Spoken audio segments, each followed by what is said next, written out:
Pastor గారికి, మరి విజయ్కి, మరి మీ అందరికీ కృతజ్ఞతలు. మరి ఈరోజు వాక్యం మెయిన్గా దేవుడు నాతోటి ఈ వాక్యం ద్వారా మాట్లాడాడు. ఇది మెయిన్గా మరి పరిచర్యలో ఉన్నవారి కోసం, అలాగే ఎవరైతే వాక్యం చెప్తారో వారి కోసం మెయిన్గా ఈరోజు అంశం. James chapter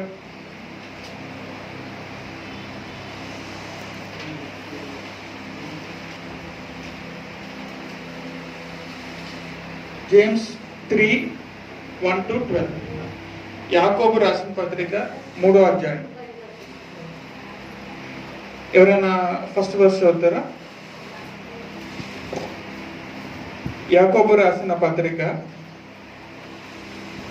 3:1. James chapter 3 first verse. నా సహోదరులారా, బోధకులైన మనము మరి కఠినమైన తీర్పు పొందుదామని తెలుసుకొని మీలో అనేకులు బోధకులు కాకుండుడి. చిన్న ప్రార్థన చేసుకున్నాం. మా పరిశుద్ధ కృపణ దేవా, నేను అనేక వేల స్తోత్రం చెల్లించుకుంటున్నాం. ఈ వాక్యాన్ని నేను చెబుతుండగా ప్రభావ, మీరే వాక్యం ద్వారా అందరితో మాట్లాడమని, ఈ వాక్యాన్ని ఆశీర్వించమని, దీవించమని యేసుక్రీస్తునామమున తండ్రి, ఆమేన్. కాబట్టి ఈరోజు అంశము మరి మన నాలుక, మన టంగ్, మన నోరు, అది ఈరోజు అంశం. సహోదరులారా, బోధకములైన మనము మరి కఠినమైన తీర్పు పొందుదామని తెలుసుకొని మీలో అనేకులు బోధకులు కాకుండా చూడుడి. మనకందరికీ కూడా మరి బోధ చేయాలని చాలా ఇష్టం. నేను కూడా అనుకునేవాడిని బోధ చేయాలని చెప్పి. కాబట్టి బోధ చేయడం మనందరికీ చాలా ఇష్టం.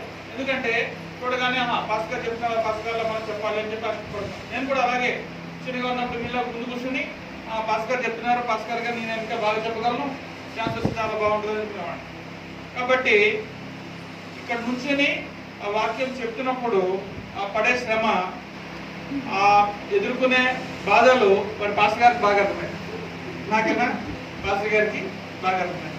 ఎందుకంటే బైబిల్ ఏం చెప్తుంది? నా సహోదరులారా, బోధకులైన మనము మరి కఠినమైన తీర్పు. ఒక మాట నోట్లోంచి ఇక్కడి నుంచి వెళ్ళిందంటే ఆ తీర్పు ముందు ఎదుర్కొనేది ఎవరైతే వాక్యాన్ని చెప్తున్నారో వారే ముందు ఆ తీర్పును ఎదుర్కొంటారు. కాబట్టి మీలో అనేకులు బోధకులు కాకుండా చూడుడి. అంటే మీరు ఎవరు వాక్యం చెప్పొద్దని కాదు, ఇక్కడ మీరు చెప్పండి, మంచిది. చెప్పక ముందు మీరు మనం ఎగ్జామిన్ చేసుకోవాలి. మనం పర్ఫెక్ట్గా ఆ పొజిషన్ మనం ఎలిజిబుల్ కాదా చూసుకోవాలి. కాబట్టి వాక్యం చెప్పడం అనేటువంటిది కత్తి మీద సాగులాడదు అన్నమాట. అయితే దానికి చాలా రెస్పాన్సిబిలిటీ ఉంటుంది. ఒక బోధకుడు, ఒక టీచర్ నుంచుని ఇక్కడ వాక్యం చెప్తున్నారు అంటే వాళ్ళకి చాలా రెస్పాన్సిబిలిటీ ఉంటుంది. వాళ్ళు చాలా జాగ్రత్తగా ప్రతి మాట కూడా మాట్లాడాల్సిన అవసరం ఉంటుంది. చాలా సందర్భాలు ఏమనుకుంటాము, మనం ఏదో ఒకటి మాట్లాడేద్దాం, పర్లేదు, దేవుడు వింటాడా వినకపోవచ్చు, దేవుడు తెలియదులే అనుకుంటాం. కానీ లూకా సువార్త 12:7 చూసినట్లయితే, లూకా సువార్త 12:7,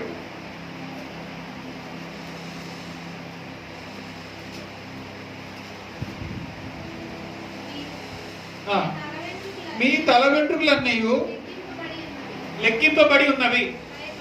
అంతే అక్కడ మన తల మీద ఉన్న వెంట్రుకలన్నీ కూడా లెక్కింపబడి ఉన్నాయంట.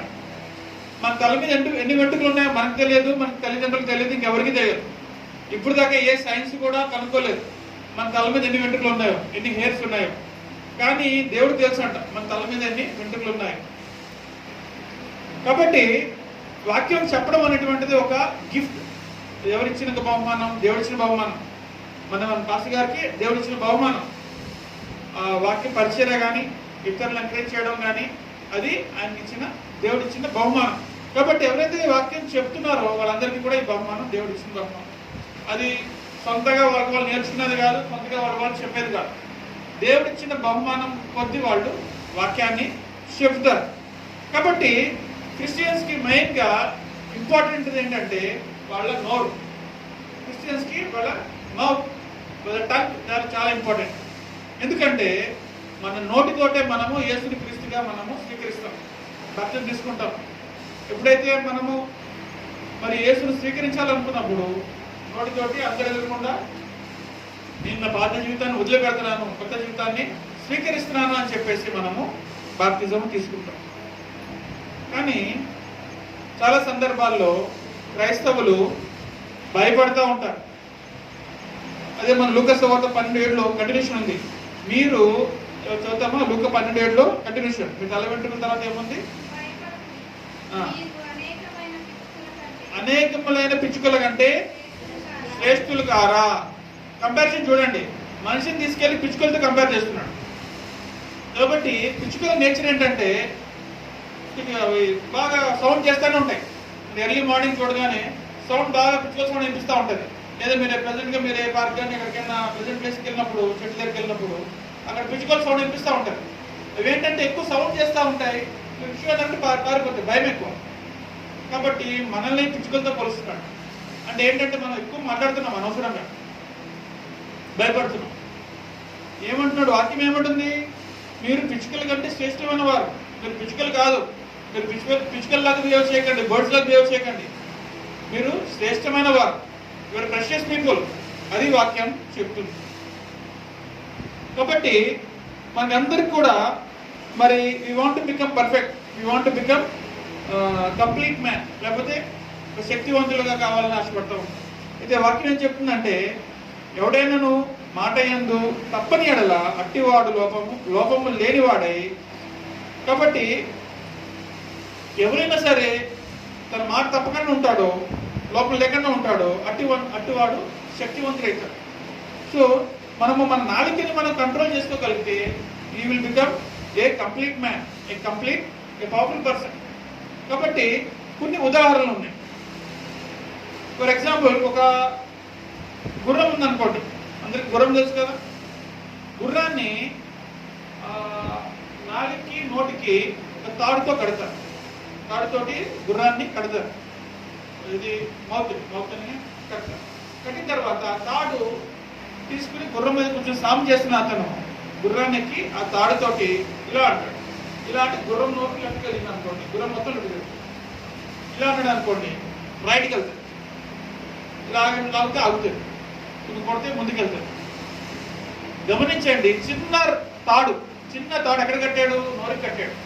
ఆ నాలుగుకి నోరికి కలిపి కట్టాడు. కట్టి దాంతో ఆ గుర్రాన్ని కంట్రోల్ చేస్తుంది. అట్లాగే మన శరీరం కూడా మన నాలుగు ద్వారానే కంట్రోల్. మనం ఎప్పుడైతే యేసు క్రీస్తుగా అంగీకరిస్తున్నామో మన శరీరం అంతా కూడా యేసు క్రీస్తుకి లోబడి ఉంటుంది. ఇంకో ఉదాహరణ, మనకు షిప్ ఉంటుంది, పడవ. షిప్ కానీ బోట్ కానీ ఉన్నప్పుడు ఇవేమంటే స్ట్రైట్గా వెళ్తూ ఉంటాయి. ఆ షిప్ కానీ బోట్ కానీ దాని కింద ఒకటి ఉంటుంది, అదేంటంటే రడ్డర్ అంటారు. చిన్న చెక్క ముక్క ఉంటుంది, చిన్న చెక్క ముక్క. ఓకే, అదేంటంటే పైన నడిపే వ్యక్తి అటు తిప్పినప్పుడు, లెఫ్ట్ తిప్పినప్పుడు కానీ రైట్ తిప్పినప్పుడు కానీ ఆ చిన్న చెక్క అటు ఇటు టర్న్ అవుతుంది. సో ఒక షిప్ కానీ బోట్ కానీ గాలి వల్లే వెళ్తూ ఉంటుంది. ఆ రడ్డర్ ఎప్పుడైతే లెఫ్ట్ రైట్ తిరుగుతుందో దాన్ని బట్టే ఆ షిప్ కానీ ఆ బోట్ కానీ లెఫ్ట్ కానీ రైట్ కానీ తిరుగుతుంది. ఆ రడ్డర్ పక్కన ఒక ఫ్యాన్ ఉంటుంది, ఫాస్ట్గా వెళ్ళడానికి అది మోటార్లా పనిచేస్తుంది.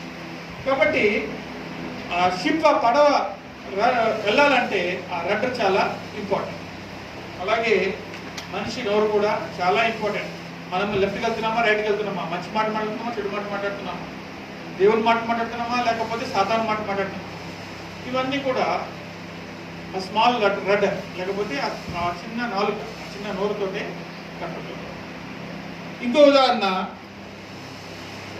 ఫారెస్ట్, మన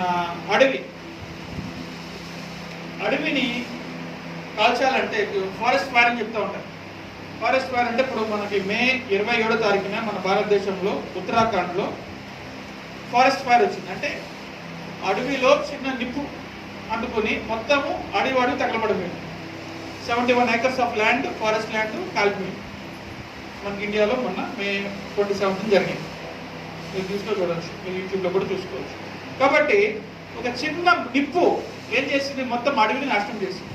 అలాగే మన చిన్న నాలుక మన కుటుంబాల్ని నాశనం చేయగలం, లేకపోతే మన చుట్టుపక్కల వాళ్ళని నాశనం చేయగలం. ఏది? చిన్న నాలుక. ఆ నాలుగుతో మనం శుభార్త చెప్పగలం, ఆ నాలుగుతో మనము నాశనం చేయగలం. కాబట్టి ఆ నాలుగును మనం ఎట్లా వాడుకుంటున్నాం అది మనము ఈరోజు పరిశీలన చేసుకోవాల్సింది. ప్రొవెర్బ్స్ 18:21, సామెతలు 18:21.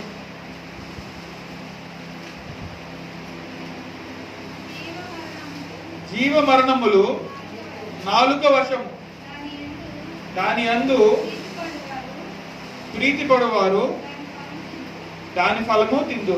కాబట్టి మనం బతకాలన్నా మరణించాలన్నా అది మన నోటి వల్లే సాధ్యం. కాబట్టి మరి ఎలాంటి మాటలు మాట్లాడుతున్నాం ఈరోజు? కాబట్టి ఆ మాటలు బట్టే మన యొక్క లైఫ్ అండ్ డెత్ డిసైడ్ అయి ఉంటుంది. చాలామంది మరి ప్రార్థిస్తారు, దీవిస్తారు, దానివల్ల నమ్మకం ఏంటంటే విశ్వాసం పెరుగుతుంది, దానివల్ల దేవుడు మన ప్రార్థనలు వింటాడు. కానీ ఇప్పుడు సందర్భాల్లో మనము నాలుకని ప్రార్థనకు వాడము, పెద్ద మాటలకు కానీ లేదా అవిశ్వాసం మాటలు మాట్లాడినప్పుడు అవి మరణానికి దారితీస్తాయి. కాబట్టి జీవము మరణం రెండు కూడా మన నాలుక మీద ఉంది. ఓకే, తర్వాత Proverbs 12:18.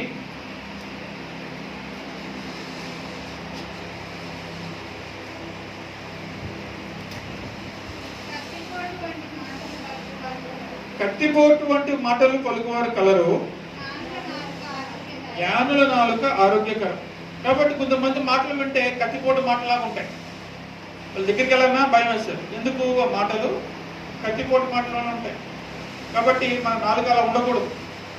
అలాంటి మాటలు మాట్లాడమని చెప్పట్లేదు, అలాంటి మాటలు మనము మాట్లాడకూడదు. మరి మన మాట ఎలా ఉండాలి? ఆరోగ్యదాయకంగా ఉండాలి. కాబట్టి మనం ఎప్పుడైనా ప్రాబ్లం వచ్చినప్పుడు ఫ్రెండ్స్ దగ్గరికి వెళ్ళకండి లేదా అవిశ్వాసం దగ్గరికి వెళ్ళకండి అని చెప్పి ఎందుకు చెప్తామంటే వాళ్ళ మాటలు కత్తిపోటు మాటలు వల్లే ఉంటాయి. మనకి ఏదో దెబ్బ తగిలి మనకి ఏదో బాధల వాళ్ళ దగ్గరికి వెళ్ళినప్పుడు వాళ్ళ మాటలు ఎలా ఉంటాయి? కత్తిపోటు మాటలు ఉంటాయి. నీకు మంచిగా జరిగింది లేదా మాట మంచిగా జరగాలి, ఇవి ఫ్రెండ్స్ చెప్పే మాటలు. అదే మీరు పాస్టర్ దగ్గరకో ఒక క్రిస్టియన్ దగ్గరకో వెళ్ళి అయ్యగారు నాకు ఈ ప్రాబ్లం ఉంది అంటే వారి మాటలు ఎలా ఉంటాయి? ఆరోగ్యదాయకంగా ఉంటాయి, ఆదరిస్తారు. నువ్వేం కంగారు పడు, నేను ప్రార్థిస్తాను, నువ్వు ప్రార్థన చేయ, వాక్యం చెప్తారు, మనల్ని బలపరుస్తారు, ధైర్యపరుస్తారు. కాబట్టి మనము మన ప్రాబ్లం వచ్చినప్పుడు ఎవరి దగ్గర రావాలి? ఫస్ట్ దేవుని దగ్గరకు రావాలి, వాక్యం చదవాలి. ఇంకా మనకు ఆందోళన ఉంది, ఎవరికైనా చెప్పుకోవాలనిపిస్తుంది, పాస్టర్ గారికి చెప్పుకోవాలి, పాస్టర్ గారికి చెప్పుకోవాలి. కాబట్టి మనం ఎలాంటి కౌన్సిల్ తీసుకుంటున్నాం, ఎవరి దగ్గరికి వెళ్తున్నాం, ఎవరిని అడుగుతున్నాం? కాబట్టి జీవము మరణం రెండు కూడా మన చేతుల్లోనే ఉన్నాయి. మరి దుష్టుల నాలుక అంటే ఎవరు? వాళ్ళకి పాపం అని తెలుసు, పాపం అని తెలిసినా సరే పాపం చేస్తారు. వాళ్ళు దుష్టులు. అంటే ఏంటి? దేవుడు ఏం చేస్తాడు చూద్దాం, ఈ మనిషి ఏం చేస్తాడో చూద్దాం, నేను ఈ పాపమే చేస్తాను, నేను మారను. అది వికెట్నెస్, దుష్టత్వం. వాళ్ళు ఎలా ఉంటారు? కీర్తనలు 17, కీర్తనలు 10వ అధ్యాయం 7వ వచనం.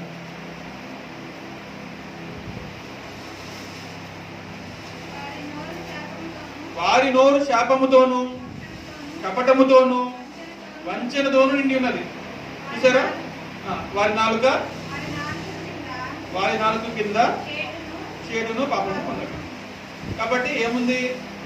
ఎప్పుడైతే మనము ఎవరైతే గాడ్లీ పీపుల్ కాదో అన్యుల దగ్గరికి వెళ్తామో అడ్వైస్ కోసము, వారి నోరులో శాపం ఉండదంట. వాళ్ళు మనల్ని చెప్పిస్తారు, అతన్ని చెప్పిస్తారు. కపటం ఉంటుందంట, మంచి ఉంటుందంట, ఎంకరేజింగ్ వర్డ్స్ ఉంటాయి, డిస్కరేజింగ్ వర్డ్స్ ఉంటాయి. కాబట్టి వాళ్ళ నాలుగు క్రింద పాపం ఉంటుంది. అంటే పాపం ఎక్కడి నుంచి స్టార్ట్ అవుతుంది? నాలుగు దగ్గరే పాపం స్టార్ట్ అవుతుంది. చూసారా? పాపం ఆలోచనలు రావచ్చు, ఓకే అది మనం పాపం చేసుకుంటాం, వదిలిపెట్టేస్తాం. కానీ పాపం స్టార్ట్ అయ్యేది ఎక్కడ? ఆ మైండ్లోకి వెళ్ళి దిగుతుంది కిందకి, నాలుగుకెళ్ళి స్టార్ట్ అవుతుంది పాపం. కాబట్టి వారి నాలుగు క్రింద పాపం ఉన్నది. ఇప్పుడు దేవుడు ఎలాగైతే మంచి బోధకుడో అలాగే సాతాను కూడా బోధకుడే. సాతాను కూడా బోధలు చేస్తాడు. ఏమని బోధలు చేస్తాడు? మీరు అబద్ధాలే చెప్పండి, మీరు ఇతరులను మోసం చేయండి, తప్పుడు సాక్ష్యం ఇవ్వండి, దేవుణ్ణి దూషించండి, దేవుణ్ణి శపించండి. ఇవి సాతాను చెప్పే బోధలు. అన్యులు చెప్పే బోధలు, లోకం చెప్పే బోధలు ఇవే. ఏంటి? మీరు దేవుడిని దూషించండి, దేవుడిని తృణీకరించండి, నా దగ్గరకు వచ్చేయండి, లోకాన్ని ఫాలో కాండి. ఇది సాధారణ బోధన. అయితే ఒక్క వ్యక్తి మాత్రమే మొత్తం బైబిల్లో తన నాలుకని కంట్రోల్ చేసుకోగలిగింది, అది యేసుక్రీస్తు. ఆయన మొట్టమొదటి వ్యక్తి. అంటే దాని అర్థం ఏంటంటే అందరూ కూడా అదే ఆ పాపంలో పడ్డవారు. అందరూ, నేను కూడా, మనమందరము కూడా ఆ పాపంలో పడి ఉన్నాం. ఒక్క వ్యక్తి మాత్రమే తన నాలుకని కంట్రోల్ చేసుకున్నాడు, ఆయన యేసుక్రీస్తు. కాబట్టి ఆయన కంట్రోల్ చేసుకుని మనందరికీ ఏం చెప్తున్నాడంటే మనం అందరం కూడా మన నాలుకని కంట్రోల్ చేసుకోవాలి. ఈ వాక్యం ముఖ్యంగా దేవుడు నాతో మాట్లాడాడు, నా ద్వారా మరి మీ అందరితో కొట్టుకుంటున్నాడు. ఏంటంటే మనం అందరం కూడా మన నాలుకని కంట్రోల్ చేసుకోవాలి. అయితే నాలుకని కంట్రోల్ చేసుకోకపోతే ఎలా ఏమవుతుంది? అబ్రహాము, లోతు ఉన్నారు. అయితే దేవుడు అబ్రహాంకి, లోతుకి ఒక ఛాన్స్ ఇచ్చాడు. మీకేం కావాలి చెప్పండి, ఒక భూమి ఉంది, మీకేం కావాలి, యువర్ చాయిస్. లోతు ఏమన్నాడు అంటే సొదొమ గొమొర్రా చూసి, కొంచెం డెవలప్ ప్లేస్ అనుకోండి, అక్కడ చూసి నాకు ఆ ప్రదేశం కావాలి. మేబీ భార్య అడిగిందో మరి ఆయన ఉద్దేశమో మనకు తెలియదు, కానీ సొదొమ గొమొర్రాలు మాకు కావాలని చెప్పి వాళ్ళు చూస్ చేసుకున్నారు. గమనించండి, నాకు ఆ ప్లేస్ కావాలని నోటితోటి ఆయన చూస్ చేసుకున్నారు. చూస్ చేసుకోవడం వల్ల చాలా సఫరింగ్స్ వచ్చింది. ఎందుకు? ఆ ప్లేస్లో అందరు పాపాత్ములు ఉన్నారు. పాపంతో నిండిపోయింది ఆ ప్లేస్కి వెళ్ళాడు. తిని పాపం చేయలే, లోతు పాపం చేయలే అక్కడ. కానీ ఆ ప్రజలు పాపం చేస్తున్నారు కాబట్టి తిను సఫర్ అయ్యాడు. సఫరింగ్ చాలా భార్య ఉప్పుస్తంభం అయిపోయింది అక్కడ. సో అట్లాగా చాలా పెయిన్ఫుల్ సఫరింగ్, ఆయన చాలా సఫరింగ్. అదే మనం సంఖ్యాకాండం చూసినట్లయితే, సంఖ్యాకాండంలో యెహోవా దేవుడు మరి అబ్రహాం కనిపించాడు. ఏముందంటే యెహోవా మహిమ వారికి కనబడెను. ఎవరు చదువుతారంటే సంఖ్యాకాండము 26.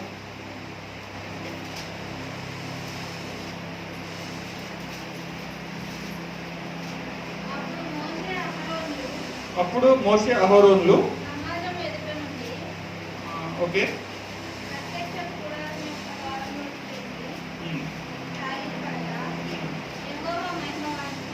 యెహోవా మహిమ వారికి కనబడను. ఎవరికి? మోషేకిను అహరోను, అంతే కదా. మోషేకి కనపడి అంతటా యెహోవా దేవుడు మోషేకు ఇలాగ సెలవించాడు. యెహోవా దేవుడు మోషేకు చెప్తున్నాడు. యెహోవా దేవుడు మోషేకు చెప్తున్నాడు. ఏమని చెప్తున్నాడు? నీవు నీ కర్రను తీసుకొని, నీవు నీ సహోదరుడైన అహరోను తీసుకొని ఈ సమాజమును పోగు చేసి వారి కన్నుల ఎదుట ఆ బండతో మాట్లాడుము, అది నీళ్ళిచ్చును. గమనించండి, యెహోవా దేవుడు మోషేకి ఏం చెప్తున్నాడంటే, కర్ర తీసుకో ఫస్ట్, తర్వాత నీ తమ్ముడైన అహరోను తీసుకో. ఫస్ట్ కర్ర తీసుకో, తర్వాత నీ తమ్ముడైన అహరోను తీసుకో. వెళ్ళి అక్కడ దేవుని ప్రజలు అయితే ఉన్నారో మొత్తం అందరూ ఉన్నారు, జనాలందరూ, వాళ్ళందరినీ సమకూర్చోక దగ్గర. ఓకే, వాళ్ళందరూ ఎదురుగుండా ఏం చేయాలి? అక్కడ ఒక బండ ఉంటుంది. ఆ బండతో ఏం చేయాలి? మాట్లాడాలి. బండ దగ్గరికి వెళ్ళి మాట్లాడు.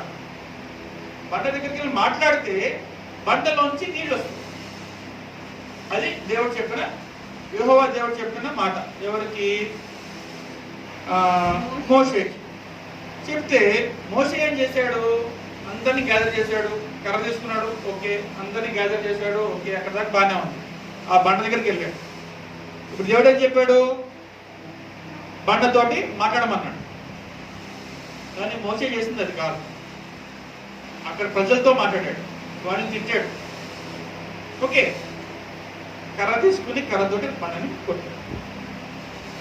నీళ్ళకి వచ్చాయి. కానీ ఇక్కడ మనం గమనించాల్సింది ఏంటంటే, ఆ బండ క్రీస్తుకు నిదర్శనం. అంటే మనకి ఏమైనా ప్రాబ్లమ్స్ వచ్చినప్పుడు క్రీస్తు దగ్గరికి వెళ్ళి క్రీస్తు దగ్గర మొరబెట్టుకోవాలి, అంతేకాని ప్రజల దగ్గర మొరబెట్టుకోవడం కాదు. అని చెప్పింది ఏంటి దేవుడు? నువ్వు బండకి మొరబెట్టుకో, బండ ఇస్తుంది నీకు నీళ్ళు అంటే బండకి మొరబెట్టుకోలేదు. అక్కడికి వెళ్ళి అక్కడ ఉన్న మనుషులు చెప్తున్నాడు, మీరు ఇలా చేశారు, అలా చేశారు, ఇలా చేశారు మొత్తుకుంటున్నాడు. మీరు మారండి మారండి అని. అక్కడ కాదు. కోపం ఎవరి మీద చూపిస్తున్నాడు? బండ మీద చూపిస్తున్నాడు. కర్రతోటి బండను కొడుతున్నాడు. మనం కూడా చాలా సందర్భాల్లో మనకు ప్రాబ్లమ్స్ వచ్చినప్పుడు మనము లోకస్తులకు మన ప్రాబ్లమ్స్ చెప్పుకుంటాము, ఆఖరికి వెళ్ళి దేవుడిని నిందిస్తాం. దేవుడే నన్ను ఇలా చేశాడంటే ఇంకేం చేస్తాం, ఎవరికి చెప్పుకుంటూ వేస్తాం. దేవుడే నన్ను ఈ పరిస్థితులు పెట్టాడు. ఇది కాదు యెహోవా దేవుడు చెప్పింది. యెహోవా దేవుడు చెప్పాడు, నీ ప్రాబ్లం వచ్చినప్పుడు దేవుడికి చెప్పుకో, నీ పాస్టర్ గారికి చెప్పుకో, దేవుడు ఎవరైతే మినిస్ట్రీలు ఉన్నారో వాళ్ళకి చెప్పుకో, తర్వాత ఈ ప్రాబ్లం సాల్వ్ అవుతాడు. అంతేగాని మనం లోకస్తుల దగ్గరికి వెళ్ళి చెప్పేది కాదు.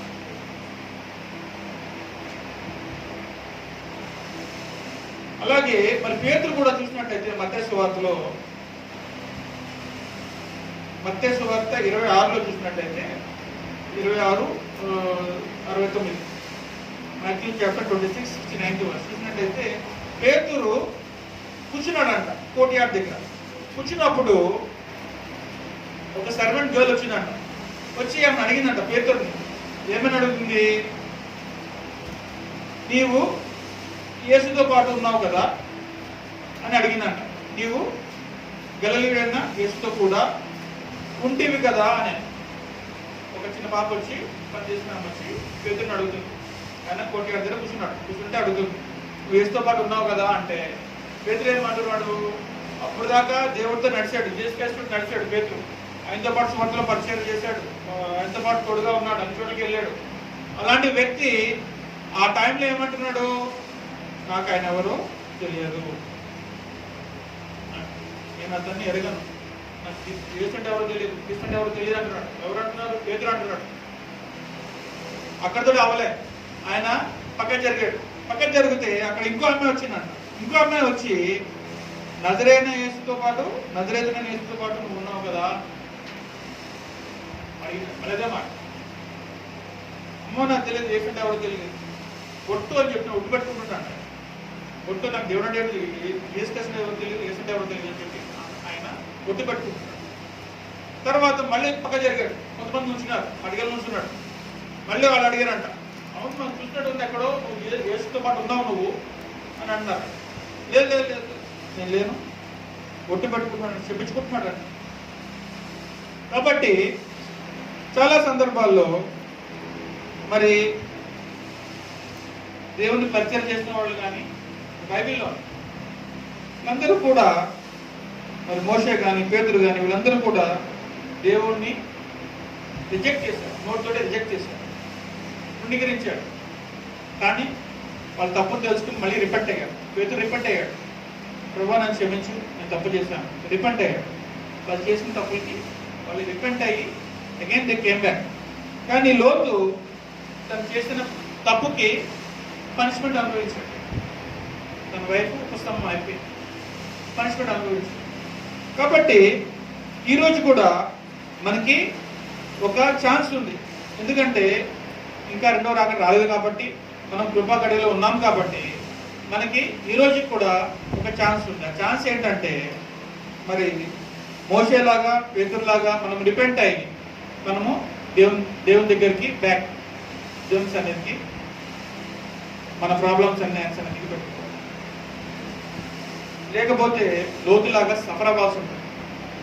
అదే మరి జేమ్స్ ఇదే చాప్టర్లో జేమ్స్ 3:10 యాకోబు రాసిన పత్రిక 3:10 చూసినట్లయితే, ఏ నోటితోటైతే మనము స్తుతిస్తామో దేవుణ్ణి అదే నోటితోటి శపించకూడదు. సో చాయిస్ మందే. దేవుని మనం ప్రేస్ చేయాలనుకుంటున్నామా, ఆరాధించాలనుకుంటున్నామా, లేదా శపించాలనుకుంటున్నామా, మనుషులను శపించాలనుకుంటున్నామా? బైబిల్లో క్లియర్గా ఉంది, మనము ఇతరులను శపించాల్సిన అవసరం మనకి లేదు. జడ్జిమెంట్ అంతా దేవుడు చూసుకుంటాడు, పనిష్మెంట్ అంతా మన పని, జడ్జిమెంట్ కాదు. చాలా సందర్భాల్లో మనము జడ్జిమెంట్ చేస్తూ ఉంటాం. చిన్న ఉదాహరణ చెప్పి మరి ముగిస్తాం. అయితే దేవుని ప్రజలు మరి మన మోషే ఆరోను దేవుని ప్రజల్ని తీసుకెళ్తున్నాడు. దేవుని ప్రజల్ని ఐగుప్తు నుంచి కనాన్ ప్రదేశానికి తీసుకెళ్తున్నప్పుడు జరిగింది ఏంటి? దేవుడు వాళ్ళకి కావాల్సినవి అన్ని ఇస్తున్నాడు, ఆహారాన్ని ఇస్తున్నాడు, వాళ్ళకి కావాల్సినవి అన్ని ఇస్తున్నాడు. ప్రజలు చక్కగా తింటున్నారు, ఆయన ఇచ్చిన బ్లెస్సింగ్స్ అన్నీ పొందుకుంటున్నారు. వాళ్ళు ఏమంటున్నారు? కొనుక్కుంటున్నారంట. ఏమో నాకు అది లేదే, నాకు ఇది లేదే, కనుక మోస్ట్ ఒకసారి కనబడకపోతే అప్పుడు విగ్రహం చేసుకుని బంగారం అంతా వేసి విగ్రహం చేసుకుని విగ్రహం పూజిస్తున్నారు సీక్రెట్. ఇలాంటి పనులన్నీ వాళ్ళు చేస్తూ ఉన్నారు దేవుడు చూస్తూ ఉన్నాడు. అయితే కీర్తనలు 78:59, కీర్తనలు 78:59.